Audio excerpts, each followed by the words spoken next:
नमस्कार प्रिय दर्शकों, हाजिर हूं मैं सूर्य राशि परिवर्तन प्रभाव को लेकर। 16 सितंबर 2024 शाम 7:53 पर भुवन भास्कर अपनी वर्तमान सिंह राशि को छोड़कर कन्या राशि में प्रवेश करने जा रहे हैं, जहां की वो 17 अक्टूबर 2024 की प्रातः तक रहेंगे और इसके पश्चात तुला राशि में प्रवेश कर जाएंगे।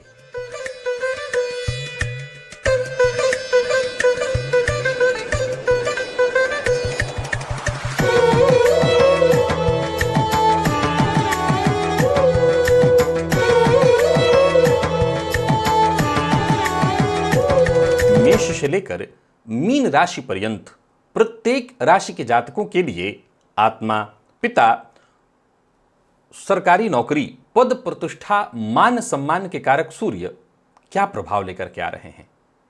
सूर्य का यह गोचर आपके जीवन पर किस तरह का प्रभाव देने जा रहा है, क्योंकि सूर्य यदि जन्म कुंडली में अपना श्रेष्ठ प्रभाव दे रहे हों तो जातक जीवन के प्रत्येक क्षेत्र में उच्च सफलता हासिल करता है, और वहीं जब सूर्य कमजोर स्थिति में हो, खराब हो, तो मान सम्मान की हानि होती है, पिता से मतभेद होने लगता है, नेत्र से संबंधित पीड़ा, जातक के आत्मविश्वास में कमी आ जाती है। प्रिय दर्शकों, प्रारंभ में ही बता दूं, यह राशिफल मैं आपको आपके चंद्र राशि के आधार पर बताने जा रहा हूं। एक और बात समझ लें आप, इस समय गोचर कुंडली में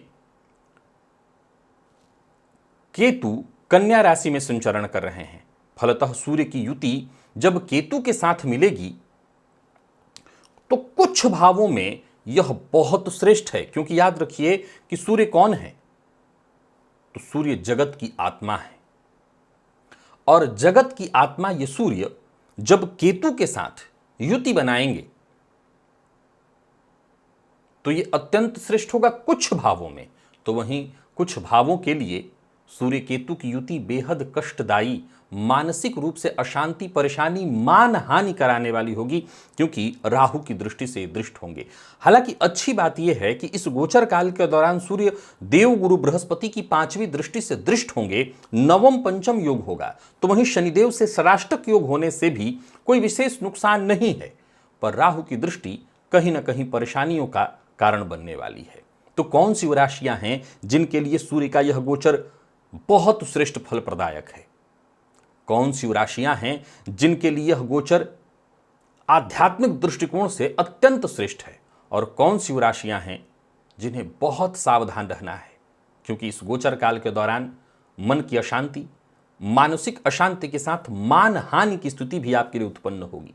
और कौन सा उपाय है जिसे करके आप इस गोचर से और श्रेष्ठ लाभ ले सकते हैं, इन सभी विषयों पर चर्चा चलिए अब यहां से हम प्रारंभ करते हैं।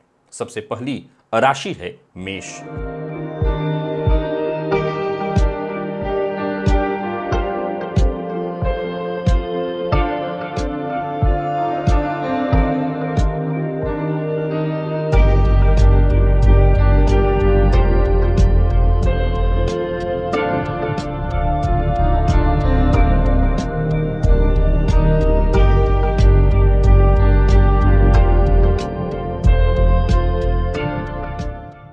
मेष राशि के जातकों के लिए सूर्य का यह गोचर, जो कि आपकी राशि से षष्ठ में होने जा रहा है।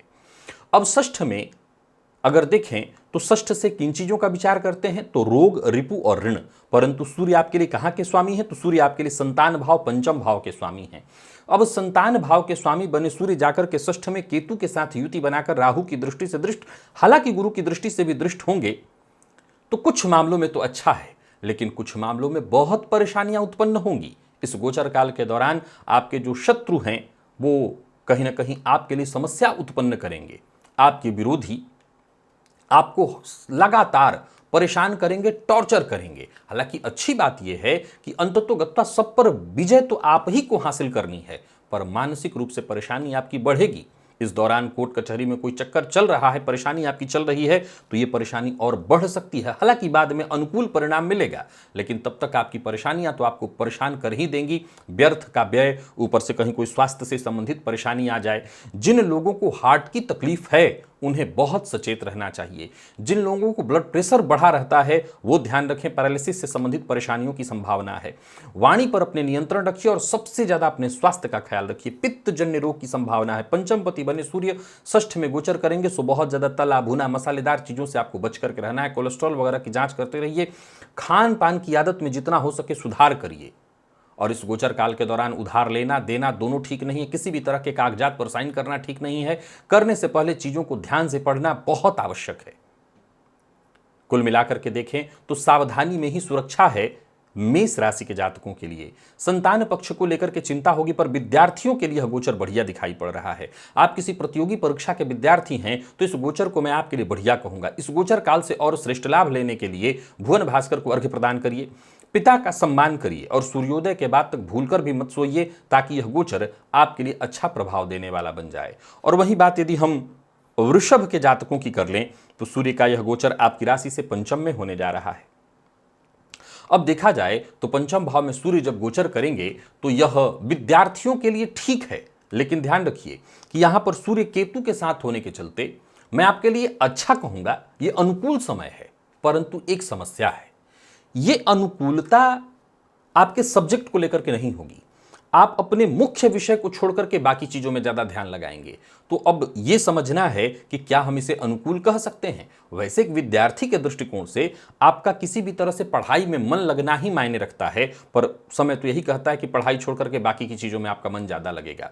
तो वहीं जो लोग किसी तरह की साधना इत्यादि करते हैं, आध्यात्म के मार्ग पर चलने के लिए इससे श्रेष्ठ समय हो ही नहीं सकता। यह गोचर इस मामले में बेहद अनुकूल है। पर गर्भवती महिलाओं के लिए यह गोचर बेहद प्रतिकूल है। प्रेमियों के लिए यह गोचर बेहद प्रतिकूल है। आपको सचेत रहना होगा। जितनी भी गर्भवती महिलाएं हैं डॉक्टरों की देखरेख में रहें। आर्थिक रूप से यह गोचर आपको समृद्धि देगा, कहीं कोई समस्या नहीं। कोई नया कार्य आरंभ करने की सोच रहे हैं तो कर सकते हैं, लाभदायक रहने वाला है। पर समस्या क्या है, मन ही काम में नहीं लगेगा, इधर उधर की चीजों में समय ज्यादा जाएगा। संतान के स्वास्थ्य को लेकर के चिंता हो सकती है। तो वहीं बाकी अगर देखा जाए तो सूर्य चतुर्थपति बनकर के पंचम में गोचर करेंगे।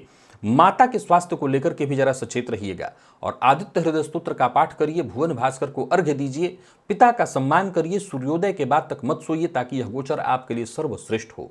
मिथुन के जातकों के लिए सूर्य का यह गोचर आपकी राशि से चतुर्थ में होने जा रहा है। अब देखिए, समझिए इस बात को कि सूर्य चतुर्थ में गोचर करेंगे, ये कोई बहुत अच्छी स्थिति नहीं मानी जाएगी। असल में देखें तो दिग्बल से विहीन यहां पर सूर्य हो जाते हैं। अब ये सूर्य गुरु की दृष्टि से दृष्ट है, वो बहुत अच्छा है, लेकिन ये सूर्य तृतीय पति बनकर के चतुर्थ में गोचर करेंगे। अनावश्यक यात्रा कराएंगे, परिवार से आपको दूर ले जाएंगे, गृह कलह भी उत्पन्न कराएंगे और माता के स्वास्थ्य में परेशानी भी लाएंगे। लेकिन जो लोग हार्ट पेशेंट हैं उनको स्टंट भी डलवाएंगे। यानी आपके हार्ट में परेशानी थी पहले से, नहीं भी थी तो ध्यान रखिए, थी तब तो 100% परेशानी बढ़ जाएगी। यात्रा बहुत सावधानी के साथ करिएगा, माता पिता का सम्मान करिएगा। अनावश्यक रूप से माता पिता से मतभेद होगा, घर से दूर जाना पड़ सकता है। आर्थिक दृष्टिकोण से यह वैसे तो यह गोचर ठीक है, परंतु अचल संपत्ति को बेचने के लिए समय बहुत अनुकूल नहीं कहा जाएगा। प्रॉपर्टी के मामले में धोखा हो सकता है, व्ययाधिक्य से परेशानी भी हो सकती है और पेट जन्य रोग की भी थोड़ी संभावना है। खान पान पर ध्यान देना होगा। वाहन चलाते समय बहुत सावधानी बरतने की आवश्यकता है। और मैं पुनः दोहराता हूं, माता पिता वृद्ध हैं तो उनके स्वास्थ्य में बड़ी परेशानी आ सकती है, अतः के स्वास्थ्य का ख्याल रखिए। सुबह उठते ही भुवन भास्कर को अर्घ्य प्रदान करिए, आदित्य हृदय स्तोत्र का पाठ करिए। रविवार के दिन हो सके नमक का त्याग करिए, ताकि यह गोचर आपके लिए श्रेष्ठ फल प्रदायक बने, अथवा यह मैं कह सकूं कि कम से कम परेशानियां आपको देखने को मिले। बाकी कर्क के जातकों के लिए अगर हम सूर्य के इस गोचर को देखें तो यह अत्यंत श्रेष्ठ है। तीसरे में सूर्य बढ़िया है आपके लिए, छोटे भाई बहनों से लाभ दिलाएंगे, पिता से सहयोग कराएंगे। पिता से के साथ यदि आप व्यापार करते हैं तो वहां फायदा मिलेगा। कार्य क्षेत्र में उच्चाधिकारी आज आप इस गोचर काल के दौरान आपसे संतुष्ट होंगे, आपके कार्य की सराहना करेंगे, नए प्रोजेक्ट आपके हाथ आएंगे। अर्थ लाभ के दृष्टिकोण से भी यह समय बहुत बढ़िया है। कुंडली में और बाकी स्थितियां अनुकूल चल रही हैं आपके लिए, तो यह गोचर बहुत बढ़िया है। चाहे आप सरकारी नौकरी से जुड़े हुए हैं, प्राइवेट सेक्टर से जुड़े हुए हैं, कार्य की अधिकता रहेगी परंतु लाभ भी मिलेगा। स्वास्थ्य को लेकर के कहीं कोई विशेष चिंता तो नहीं वैसे दिखाई पड़ रही, बस अपने आप को थोड़ा समय दीजिएगा। अपने आप को समय देते रहेंगे, अवकाश लेते रहेंगे, स्वास्थ्य का ख्याल रखेंगे तो यह गोचर आपके लिए बेहद श्रेष्ठतम हो जाएगा। पुनः दोहराना चाहता हूं, कुल मिलाकर के कर्क के जातकों के लिए यह गोचर हर तरह से बढ़िया है। आप विद्यार्थी वर्ग हैं, आप नौकरी पेशा हैं, आप व्यापारी हैं, यह गोचर अति उत्तम है। राजनीति से जुड़े हुए हैं, अति उत्तम दिखाई पड़ रहा है। भाग्य का संपूर्ण साथ मिलेगा। गुरु की दृष्टि पड़ने के कारण आपके पुरुषार्थ में और वृद्धि होगी। कुल मिलाकर के यह गोचर श्रेष्ठ है और इस समय का आपको लाभ उठाना चाहिए। भुवन भास्कर को अर्घ्य प्रदान करिए, पिता का सम्मान करिए, यह गोचर बढ़िया है। सिंह के जातकों के लिए आपके राशिपति बने सूर्य द्वितीय भाव में संचरण करेंगे, धन भाव में। यह आपके अभिष्ट की सिद्धि का समय है। अर्थ के दृष्टिकोण से यह समय अनुकूल है। पैतृक संपत्ति को लेकर के किसी तरह का कोई विवाद था तो वह विवाद दूर होगा। कुल मिलाकर के आप सुरक्षित होंगे। आत्मविश्वास में आपकी वृद्धि, कार्यक्षेत्र में अनुकूलता, आपके सपने पूर्ण होते दिखाई पड़ रहे हैं। परिवार के मध्य किसी बात को लेकर के दुविधा थी तो वो दुविधा बढ़ सकती है, पर भुवन भास्कर की आराधना से, ध्यान से, प्राणायाम से आप अपने आप को इन दुविधाओं से बचा सकते हैं। अपनी वाणी पर जरा नियंत्रण रखिएगा। सत्य बोलिए, पर ऐसा कड़वा सत्य मत बोलिए जो सामने वाले को पचाना मुश्किल हो जाए। बाकी वैसे आपकी ओजपूर्ण वाणी सबको माननी और सबको सुननी ही पड़ेगी। आंखों का ख्याल रखिएगा, क्योंकि आंखों से संबंधित परेशानी प्रबल रूप से दिखाई पड़ रही है। और बाकी इस गोचर काल के दौरान भूल कर भी मद्यपान, मांसाहार से जितना हो सके दूरी रखिए। इन चीज़ों से जितना हो सके दूरी रखिए। भूल कर भी इन्हें हाथ न लगाइए, ताकि यह गोचर आपके लिए बहुत अच्छा बीते। और इस गोचर को अच्छा करने के लिए भुवन भास्कर को अर्घ्य दीजिए, पिता का सम्मान करिए, खान पान नियंत्रित रखिए, वाणी नियंत्रित रखिए। आनंद के साथ यह गोचर बीतेगा। कन्या के जातकों के लिए सूर्य का यह गोचर आपकी राशि पर होने जा रहा है। अब देखा जाए तो सूर्य 12वें के स्वामी बनकर के आपकी राशि पर गोचर करेंगे, फलतः व्ययाधिक्य बढ़ा देंगे, छोटी मोटी परेशानियां ले आएंगे। आपको तभी सफलता मिल सकती है इस गोचर काल में। आपके लिए इस गोचर को मैं तभी बढ़िया कहूंगा जब आप अपनी योग्यता का सही ढंग से मूल्यांकन करके, उस पर विचार करके, सही ढंग से अपने समय का सदुपयोग करते हुए इस समय को व्यतीत करते हैं। अन्यथा यह समय आपको निराशा देने वाला है। सबसे पहले तो आपको आशावादी बने रहना है, इस समय का लाभ उठाना है, अपनी योग्यता से काम करना है, दूसरे के भरोसे नहीं जाना। अब देखिए, सरकारी कोई काम है तो उसमें देरी होगी, उसमें अड़चन आएगी, बाधा परेशानियां उत्पन्न होंगी। तो वहीं संभव है कार्यक्षेत्र में उच्चाधिकारियों से बात बात में मतभेद हो, अनबन हो, मान सम्मान की हानि भी होगी, और आपको सचेत रहना होगा। दांपत्य जीवन में मतभेद साफ साफ दिखाई पड़ रहा है। अब यहां कुछ बातें आपको बहुत ध्यान से सुननी है। एक तो यह है कि इस गोचर काल के दौरान व्यर्थ के अहंकार की स्थिति उत्पन्न होगी। दूसरा, यह गोचर बहुत श्रेष्ठ है। क्यों? क्योंकि सूर्य केतु के साथ आपके व्यक्तित्व से जुड़ करके और 12वें भाव के स्वामी बनकर के जुड़ करके आध्यात्मिक दृष्टिकोण से जरा गौर करिएगा, यह गोचर बहुत खराब है भौतिक दृष्टिकोण से, और यह गोचर अत्यंत श्रेष्ठ है आध्यात्मिक दृष्टिकोण से। साधना, आराधना, पूजा पाठ, एकाकी जीवन, यह गोचर बेस्ट है आपके लिए, बहुत बढ़िया। इससे बढ़िया समय कुछ नहीं हो सकता आपके लिए, अगर आप साधक हैं तो। नहीं तो फिर कष्टदायी है, इसका आपको ध्यान देना होगा। स्वास्थ्य में भी परेशानी, जीवन साथी के स्वास्थ्य में भी परेशानी, जोड़ों में दर्द इत्यादि की शिकायत, आपके भी स्वास्थ्य में परेशानी, आंखों से संबंधित परेशानी, पेट जन्य रोग की संभावना, ब्लड प्रेशर इत्यादि का रोग, यानी कुल मिलाकर के स्वास्थ्य में भी कष्ट लाएगा। अब सवाल उठता है कि क्या हम अगर आध्यात्म से जुड़ जाएं तो स्वास्थ्य में परेशानी नहीं आएगी? आएगी, लेकिन जरा ध्यान रखिए, स्वास्थ्य की परेशानियां यहां से शुरू होती हैं, खान पान से। अब जब बात आप आध्यात्म की करेंगे तो खान पान तो नियंत्रित ही होगा ना आपका, तो जब नियंत्रित होगा तो स्वास्थ्य भी नियंत्रित रहेगा।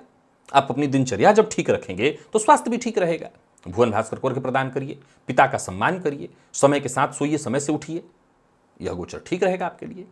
तुला के जातकों के लिए अब देखिए, मैंने बीते दिनों ही एक शॉर्ट वीडियो में बताया था, ये कपाल दोष है। सूर्य केतु या सूर्य राहु का संबंध 12वें में हो तो ऐसी स्थिति में व्यर्थ की मानसिक अशांति और परेशानियां होने लगती हैं। लेकिन उसका एक पहलू यह भी है कि अगर सूर्य केतु की युति है और वो भी 12वें में, तो ये साधना के दृष्टिकोण से बहुत अच्छा है, आध्यात्मिक दृष्टिकोण से बहुत अच्छा है, ये मोक्ष का द्वार खोलने वाला है। अब सवाल उठता है कि क्या हर किसी के लिए इतना आसान है ये कि सब किसी के लिए मोक्ष का द्वार खुल जाए? निर्भर करता है। अगर आपके पास ऐसा विकल्प है, सही ज्ञान देने वाला व्यक्ति है, तो निसंदेह यह समय वैसा ही है, मोक्ष के द्वार खोल देगा। आप ऐसा कोई काम मत करिए जिससे मान सम्मान की हानि हो। आप ऐसा कोई कार्य मत करिए जिससे स्वास्थ्य पर विपरीत प्रभाव पड़े। व्यर्थ के व्यय से बचिए, व्यर्थ के खान पान से बचिए, मद्यपान मांसाहार से बचिए। एक बेहतर इंसान बनते हुए स्वयं का निरीक्षण करिए और जो भी आपकी कमियां हैं, जो भी आपकी गलतियां हैं, उसे अपने आप से दूर करने का प्रयत्न करिए। यात्रा कर रहे हैं तो बहुत सावधानी के साथ करिए। जिस कार्य को करते समय दिल कहता है कि नहीं इसमें गलती है, ये नहीं करना चाहिए, तो छोड़ दीजिए ऐसे काम को। गायत्री मंत्र का जप करिए। उत्तम स्वास्थ्य चाहते हैं, उत्तम जीवन चाहते हैं और इस गोचर को उत्तम बनाए रखना चाहते हैं, तो एक सबसे उत्तम उपाय है आपके लिए, और वो उत्तम उपाय है आपकी दिनचर्या, खान पान, भुवन भास्कर वर्ग, आदित्य हृदय स्तोत्र का पाठ, और कोई भी शॉर्टकट नहीं, बिल्कुल ईमानदारी के साथ सही रास्ते पर आगे बढ़िए। वृश्चिक के जातकों के लिए सूर्य का यह गोचर आपकी राशि से लाभ में होने जा रहा है। अब देखा जाए तो सूर्य आपके लिए कर्मपति बनकर के लाभ भाव में गोचर करेंगे, तो लाभ के दृष्टिकोण से बहुत अच्छा है। यात्रा आपके लिए बहुत अच्छी होगी। व्यवसायी हैं तो व्यवसाय में वृद्धि होगी। नौकरी कर रहे हैं तो नौकरी में पदोन्नति, ट्रांसफर आपके मन के अनुकूल, मित्रों का साथ मिलेगा, समाज में मान सम्मान की वृद्धि होगी, बॉस भी आपका सम्मान करेंगे। राजनीति से जुड़े हैं तो यह गोचर आपको बड़ा ही श्रेष्ठ अनुभव कराएगा, मान सम्मान की वृद्धि आपकी होगी, जीवन साथी का साथ मिलेगा। इस गोचर काल के दौरान चीजें बहुत अच्छी होंगी। हालांकि इस गोचर काल के दौरान थोड़ा संतान पक्ष को लेकर के चिंता, संतान का व्यवहार, संतान की शिक्षा, संतान की सोच आपको चिंतित कर सकती है। बाकी ऐसे देखा जाए तो वृश्चिक राशि के जातकों के लिए सूर्य का यह गोचर लाभप्रद है, यात्रा कराने वाला है, आगे बढ़ाने वाला है, पर स्वास्थ्य पर थोड़ा बुरा प्रभाव डाल सकता है। सो आप भी अपने खान पान पर नियंत्रण रखिएगा। बहुत अधिक मसालेदार चीज, बहुत अधिक तला भुना चीजों से आपको बचना चाहिए, नहीं खाना चाहिए। पिता यदि आपके हैं तो उनके स्वास्थ्य का और माता के विशेष स्वास्थ्य का, क्योंकि अगर देखें तो माता के घर से अष्टम हो जाने के चलते माता के स्वास्थ्य पर यह बुरा असर डालेगा। माता के स्वास्थ्य का ख्याल रखिएगा। उनको जोड़ में दर्द इत्यादि की शिकायत, उनको ब्लड प्रेशर इत्यादि की शिकायत संभव है। धनु के जातकों के लिए सूर्य का यह गोचर आपकी राशि से दशम में होने जा रहा है, जहां भुवन भास्कर दिग्बली होते हैं, और तो और भाग्यपति बनकर के दशम में गोचर करेंगे। सो सर्वाधिक श्रेष्ठ गोचर यह आपके लिए है। देखिए, यह गोचर सर्वाधिक श्रेष्ठ क्यों है? क्योंकि चाहे आप आर्थिक दृष्टिकोण से देखें, धार्मिक दृष्टिकोण से देखें, आध्यात्मिक दृष्टिकोण से देखें, हर तरफ से यह गोचर केवल और केवल आपके लिए उत्तम रहने वाला है। हर तरह की नकारात्मकता, हर तरह की निराशा से आपको मुक्ति दिलाने वाला है। कार्यक्षेत्र में यूं समझ लीजिए कि वो सब कुछ होने वाला है जिसकी आपको चाहत है। मान सम्मान की वृद्धि, कार्यक्षेत्र में उच्चाधिकारी आपसे संतुष्ट, हर तरह से केवल और केवल संभावनाओं के द्वार खुल रहे हैं। दिग्बली सूर्य आपके जीवन में एक नया सवेरा लेकर के आ रहे हैं। भाग्य पूर्ण रूपेण आपके लिए जागृत होगा, योजनाएं आपकी पूर्ण होंगी। इस गोचर काल के दौरान चीजें बिल्कुल आपके लिए अनुकूल दिखाई पड़ रही। नई नौकरी की तलाश कर रहे हैं तो वहां सफलता, नया कोई व्यवसाय शुरू करना चाहते हैं तो वहां सफलता, यानी कुल मिलाकर के बढ़िया ही बढ़िया। कोर्ट केस इत्यादि से जूझ रहे थे तो मुक्ति मिलेगी। धन लाभ के दृष्टिकोण से देखें तो धन लाभ के योग बन रहे हैं, आगे बढ़ने की प्रबल संभावना है। यानी कुल मिलाकर के देखें तो यह गोचर केवल और केवल श्रेष्ठ ही है आपके लिए। उपाय, भुवन भास्कर को अर्घ्य प्रदान करिए, पिता का सम्मान करिए, कोई भी गलत कार्य मत करिए, गैर कानूनी कार्य मत करिए जिससे मान सम्मान की हानि हो। बाकी यह गोचर तो उत्तम है ही है। मकर के जातकों के लिए यह गोचर नवम में है, कुछ अच्छा कुछ बुरा। संतान के लिए भाग्य वृद्धि तो पिता के स्वास्थ्य में थोड़ी परेशानी। आपके लिए समाज में मान सम्मान की वृद्धि, आकस्मिक धन लाभ, भाग्य का साथ मिलेगा, धर्म में मन लगेगा, धार्मिक कृत्यों से जुड़ेंगे, आध्यात्मिक कृत्यों से जुड़ेंगे, पूजा पाठ अनुष्ठान में विशेष रूप से आपका इस गोचर काल के दौरान मन लगेगा। और हो सकता है इस गोचर काल के दौरान आप सपरिवार तीर्थ यात्रा का प्लान बनाएं और तीर्थ यात्रा भी करें। उच्च शिक्षा ग्रहण करें, विद्यार्थियों को आगे बढ़ने का मौका मिलेगा। तो वहीं देखा जाए तो कन्या में सूर्य का गोचर कई मामलों में आपके लिए अत्यंत शुभ प्रतीत होता दिखाई पड़ रहा है। वैसे तो 7.5 आपको चल रही है, भुवन भास्कर की आराधना आपको करनी है, पिता के स्वास्थ्य का ख्याल रखिएगा। और साथ ही साथ सूर्य अष्टम पति बनकर के आपके नवम भाव में गोचर कर रहे हैं।